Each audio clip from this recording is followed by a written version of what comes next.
guys. I was just having a conversation with a friend of mine, and we're talking about that fear that we often feel before talking to someone.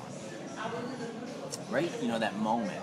And for some of us, it completely shuts us down. Like, I've met guys who live in New York City, and if you've ever been to New York or you live in New York, you know that there's attractive women basically at every turn. Women that you would find interesting, creative, successful, beautiful, sexy, everything you could desire in a woman are surrounding you all day, every day.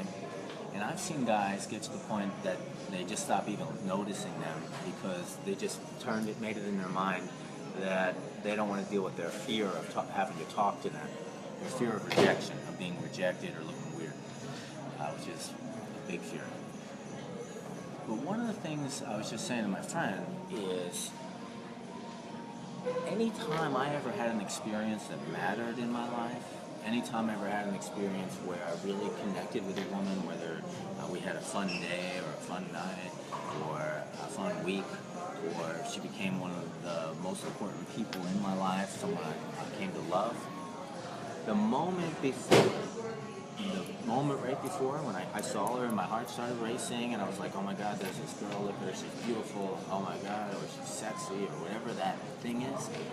And I'm like, wow. And then the thoughts started rushing in the moment before, like, I'm not enough, I gotta work on my 8-pack, or, maybe when I get this done, or maybe after that, or when I'm done with this project, or when this, or when that, or you know what, I don't need to do this today, I'll start tomorrow.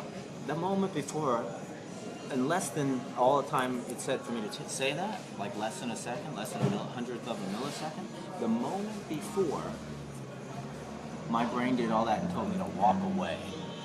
You don't need this. But instead, I walked up to the line, I walked up to the plate, I walked up to the outer edges of life, and I stepped over. I stepped over to the other side, and I said hi. I said hi in some way. In anything that I've gotten in my life, everything, even being in the New York Times, or being on Fox and Friends, or being on multiple countless TV shows or magazines, all those things are scary. But instead of walking away, which I could have done at any given moment, I walked up to the edge of life, I stood on the edge of it, I looked over the unknown mountain, and I went through. And when it comes to your social and dating life, you have to constantly, and this is what's so beautiful about it, you have to constantly step up to the edge of life and either walk away from life or walk into it, into the unknown. Anyway, that's a pretty good thought. I gotta get going.